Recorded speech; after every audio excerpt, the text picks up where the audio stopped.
Hi friends, welcome to my channel. Krish గురించి పూర్తిగా నిజం తెలుసుకుని తన మంచితనాన్ని అర్థం చేసుకుని క్రిష్ కోరిక తీర్చడానికి క్రిష్కి భార్యగా దగ్గరై ప్రెగ్నెంట్ అయిన సత్య. మరి ఇదంతా ఎలా జరగబోతుందో తెలుసుకోవాలనుకుంటే వీడియోని చివరి వరకు మిస్ కాకుండా చూసేయండి. ఇక సత్య అయితే సంధ్య ద్వారాగా నిజమైతే తెలుసుకుంటుంది. అలా తెలుసుకున్న సత్య ఇక క్రిష్ని నిలదీస్తుంది. అలా నిలదీసేసరికి క్రిష్ అయితే నిజమే, ఒకవేళ నేను వచ్చి నీకు చెప్పినా నువ్వు ఏదో ఒకటి అంటావు, ఆ తర్వాత మన ఇద్దరి మధ్య గొడవ జరుగుతుంది, ఇక అంతకుమించి వేరే ఏమీ జరగదు, అందులో చెప్పకపోవడానికి ఏమీ లేదు కదా, ఇందులో పెద్ద విషయము ఏమీ లేదని చెప్పేసి అంటూ ఉండగానే ఇక అందరూ కలిసి నా దగ్గర ఏదో దాచిపెడుతున్నారని చెప్పేసి పుట్టింటికి వెళ్ళి తెలుసుకోవాలని చెప్పి నిర్ణయించుకుంటుంది. ఇక నందిని పుట్టింటికి వస్తుంది. పుట్టింటికి వచ్చిన ఇక నందినిని తన పెద్దన్న రుద్ర అవమానిస్తాడు. నువ్వు పుట్టింటికి ఎందుకు వస్తున్నావు, మాట మాటికి నువ్వు మీ అత్తింట్లో ఉండాలి కదా అని చెప్పేసి ఇక అంటూ ఉంటాడు. నా పుట్టింటికి నేను రావడానికి ఏముంది అంటే, ఏమైనా అమ్మ వీళ్ళని పంపిస్తుందా, పంపించదు కదా, అలాగే నువ్వు కూడా అక్కడే ఉండాలని చెప్పి అంటూ ఉంటాడు నందినితో. నందిని అది పట్టించుకోకుండా లోపలికి అయితే వెళ్ళిపోతుంది. ఇక ఇలా జరుగుతూ ఉండగానే ఇక ఇక్కడ చూస్తే తన పుట్టింటికి వెళ్ళి ఏం జరిగిందో తెలుసుకోవాలని చెప్పి సత్య నిర్ణయించుకుని పుట్టింటికి అయితే వెళుతుంది. అలా వెళ్ళేసరికి సత్యను చూసి అందరూ సంబరపడుతూ ఉంటారు. సత్య, ఎలా ఉన్నావు, బాగున్నావా, మీ అత్తయ్య గారు పంపించారమ్మా, అసలు ఏం జరుగుతుంది ఇంట్లో, మీ అందరూ కలిసి ఏ నిజం దాచిపెట్టాలి అనుకుంటున్నారు, అందరూ నా దగ్గర అబద్ధం ఎందుకు చెప్తున్నారు, ఇందులో అబద్ధం చెప్పడానికి ఏముంది, మరి అసలు ఆ నిజం మన ఇంట్లో జరుగుతున్న విషయం ఆయనకి ఎలా తెలిసింది, నిజంగా అల్లుడి గారికి మేమెవ్వరం కూడా ఏ విషయమో చెప్పలేదు, అల్లుడి గారు ఎలా తెలుసుకున్నారో తెలియదు, మా ఇంటి సమస్యను తీర్చడమే కాదు వాడిని తీసుకొచ్చి క్షమాపణ చెప్పించడమే కాకుండా ఈ ఇంటికి సమస్య వస్తే నేను ఈ ఇంటి మనిషిగా నిలబడకూడదా అని చెప్పి మమ్మల్ని ప్రశ్నించాడు. అల్లుడు చాలా మంచివాడు, కష్టంలో మనకి తోడుగా నిలబడుతున్నాడు, నిజంగా క్రిష్లో చాలా మార్పు వచ్చింది, అంత గొప్ప భర్త నీకు దొరకడం నీ అదృష్టం, మనం చెప్పకుండానే మన కష్టాన్ని అర్థం చేసుకునే వాళ్ళు ఎంతమంది ఉంటారు ఈ రోజుల్లో. ఇక నందిని అలాగే క్రిష్ ఇద్దరు కూడా ఒక తల్లి పిల్లలే, కానీ క్రిష్ నీ మనసు తెలుసుకున్నట్టుగా నందిని హర్ష మనసు తెలుసుకోలేకపోతుంది. ఇక హర్ష నందినిల మధ్య ఆస్తమాను ఏదో ఒక సమస్య వస్తూనే ఉంటుంది, కానీ క్రిష్ నిన్ను అర్థం చేసుకుని ఆ ఇంట్లో నీ వెన్నెంట ఉంటున్నాడు కాబట్టి అల్లుడి మనసు నొప్పించకుండా సంతోషంగా ఉంటే మేము కూడా ఆనందంగా ఉంటామని చెప్పేసి ఇక తల్లిదండ్రులు చెప్తూ ఉంటారు. ఆ మాటలు విన్న సత్య ఇక తన భర్త గురించి ఆలోచించుకుంటూ తన భర్త విషయంలో పొరపాటు చేశానని, తొందరపడి విడాకులకు అప్లై చేశానని, భర్తని ఎన్నో మాటలని అవమానపరిచారని చెప్పేసి బాధపడుతూ ఉంటుంది. నా భర్త నా మీద చూపిస్తున్న ప్రేమని ఎందుకు నేను తీసుకోలేకపోతున్నాను, అది నిజమైన ప్రేమని ఎందుకు తెలుసుకోలేకపోతున్నాను, అసలు ఎందుకు ఇలా ప్రవర్తించాను, అన్ని విషయాల్లో ఆలోచించి ముందడుగు వేసే నేను పెళ్లి విషయంలో తొందరపడ్డాను, ఆ తర్వాత క్రిష్ని అర్థం చేసుకోవడంలో కూడా తొందరపడ్డాను, క్రిష్ని అర్థం చేసుకోకుండానే నేను విడాకుల కోసం అప్లై చేసి పెద్ద పొరపాటు చేశాను.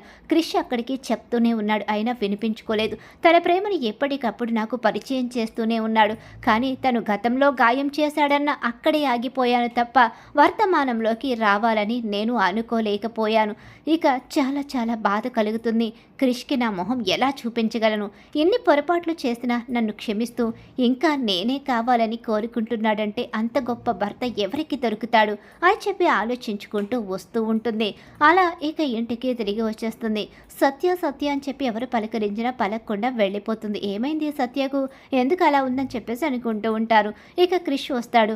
క్రిష్ వచ్చేసరికి సత్యకి ఏమైంది, అలా ఉందేంటి, ఏమైంది, ఏం కాలేదులే, ఏదో మూడ్ ఆఫ్లో ఉంటుందిలే, ఏదో చిన్న చిన్న సమస్యలు ఉంటూనే ఉంటాయి కదా, ఇల్లన్న తర్వాత ఏమిటి వస్తూనే ఉంటాయి, వాటి గురించి నువ్వేం టెన్షన్ కాకని చెప్పేసి తన తల్లి భైరవికి చెప్పేసి లోపలికైతే వెళతాడు. ఏమైంది, ఎందుకు అలా ఉన్నావు, కింద వాళ్ళంతా కంగారు పడుతున్నారు, ఏం జరిగింది అని చెప్పేసి ఇక అడుగుతూ ఉండగానే ఏం జరగలేదు, ఇక మీరు కంగారు పడకండి, కంగారు పడ్డం కాదు, ఏమైంది, అవును మీ ఇంటికి వెళతానని చెప్పావు కదా, మరి ఏంటి ఇదంతా, ఎందుకలా మౌనంగా ఉన్నావు, వెళ్ళాను, ఇంటికి వెళ్ళాను, మంచేదో చెడేదో తెలుసుకున్నాను, ఇంతకాలం గతంలో ఆగిపోయిన నేను గతంలోంచి ముందుకొచ్చి ఇక నా జీవితాన్ని సెట్ చేసుకోవాలి అనుకుంటున్నాను, ఇంకేం సెట్ చేసుకుంటావు, విడాకులకి అప్లై చేసేసాం, 6 నెలల తర్వాత విడాకులు రానే వచ్చేస్తాయి, ఇక ఈలోగా నన్ను భరించక తప్పదు, ఆ తర్వాత నీ జీవితాన్ని ఎలా సెట్ చేసుకుంటావో అది నీ నిర్ణయానికి వదిలేస్తాను అని చెప్పేసి క్రిష్ అంటూ ఉంటాడు. నిజమే, 6 నెలల్లో విడాకులు తీసుకోవాలని అనుకున్న మాట నిజమే. విడాకులు తీసుకొని ఇక జీవితంలో ముందుకు వెళ్ళాలని, నువ్వంటే ఇష్టం లేదని అన్నమాట కూడా నిజమే. కానీ ఇప్పుడు చెప్తున్నాను, నువ్వంటే ఇష్టం, నీ మంచితనాన్ని తెలుసుకున్నాను. నీ అతి ప్రేమని భరించలేను అనుకున్న నేను ఆ ప్రేమని కావాలని కోరుకుంటున్నాను. ఎందుకంటే నువ్వు నాకు ఇష్టమే. కాకపోతే నువ్వు పెళ్ళికి ముందు చేసిన పనులు మాత్రమే గుర్తుపెట్టుకుని పెళ్ళైన తర్వాత నా మీద చూపించిన అభిమానం, ప్రేమని రెండిటిని పక్కన పెట్టేశాను. పగని మాత్రం గుర్తుపెట్టుకుని నీ ప్రేమను వదిలేశాను. అందుకే నువ్వేంటో తెలుసుకోలేకపోయాను. నువ్వు నాది అనుకుంటే ఎంత దూరమైనా వెళ్తావని తెలుసుకున్నాను. అందుకే నా కోసం ఆ రోజు అలా ప్రవర్తించావని అర్థమైంది. నా వెంట పడింది కూడా నాది అనుకునే పడ్డావని తెలిసింది. ఇక నీలాంటి భర్తని దూరం చేసుకుంటే ఇక నాలాంటి పాపాత్మురాలు ఉండదు. నేను దూరమై నీకు వెళ్ళిపోతే ఇక నన్ను లోకులు కాకులై పొడుస్తారు. నీలాంటి భర్తకి దూరంగా వచ్చింది అంటే ఇది ఆడదే కాదని చెప్పి రకరకాలుగా అవమానపరుస్తారు. అదంతా పక్కన పెడదాం. అవమానాల గురించి ఆలోచించడం లేదు. కానీ ఇక నుంచి ప్రేమతో కలిసి ఉండాలి అనుకుంటున్నాను. చేసిన తప్పులకి ఇక శిక్షగా నన్ను నేను శిక్షించుకుంటాను. మిమ్మల్ని మాత్రం శిక్షించను. నిన్ను నువ్వు శిక్షించుకోవడం ఎందుకు? నువ్వు తప్పులు చేశావని నేనన్నానా? నేను అనలేదు కదా. నేను బలవంతంగా నిన్ను పెళ్లి చేసుకున్నాను. ఆ తర్వాత జీవితం అలానే ఉంటుందని నువ్వు అనుకున్నావు. కానీ ఆ తర్వాత సంతోషంగా చూసుకోవాలని నేను అనుకున్నాను.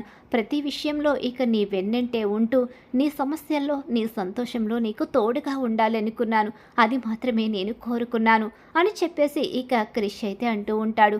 నిజమే, నా నుంచి కేవలం ప్రేమని మాత్రమే కోరుకున్నావు. నీ నుంచి నేను ద్వేషాన్ని కూడా కోరుకున్నాను. నీ నుంచి పారిపోవాలని అనుకున్నాను. చాలా పెద్ద తప్పులే చేశాను. కానీ ఇప్పుడు చూసుకుంటే అర్థమవుతుంది ఎంత పెద్ద తప్పు చేశానో ఏంటో అన్నది ఇప్పుడు తెలుస్తుంది అని చెప్పేసి ఇక అంటూ ఉంటుంది. సత్య అయితే క్రిష్ని చూసి, ఇప్పుడు ఇంతకీ ఏమంటావు? నన్ను భర్తగా ఒప్పుకున్నట్టేనా? ఆ విడాకుల కాగితాలు చింపేస్తావా అని చెప్పి అడుగుతూ ఉండగానే, ఇంకెక్కడి విడాకుల కాగితాలు ఎప్పుడో చింపేశాను. అలాగే అంకుల్కి ఫోన్ చేసి కూడా చెప్పేశాను మా విడాకులు రద్దు చేయమని చెప్పేసి. ఇక విడాకులు వద్దు, మామిడాకులు వద్దు. ఇక నుంచి సంతోషంగా కొత్త జీవితాన్ని మొదలు పెడదాం. పెళ్లిలో ఏదో అయిపోయింది, కానీ ఇక నుంచి మన జీవితంలో ఎలాంటి బాధలు లేకుండా సంతోషంగా కొత్తగా కలిసి ఇక ముందుకి ప్రయాణం కొనసాగిద్దాం. నీ కోరిక తీరుస్తాను. నువ్వు నన్ను పువ్వుల్లో పెట్టుకుంటాను చూసుకుంటాను అని చెప్పి మాటిచ్చావు.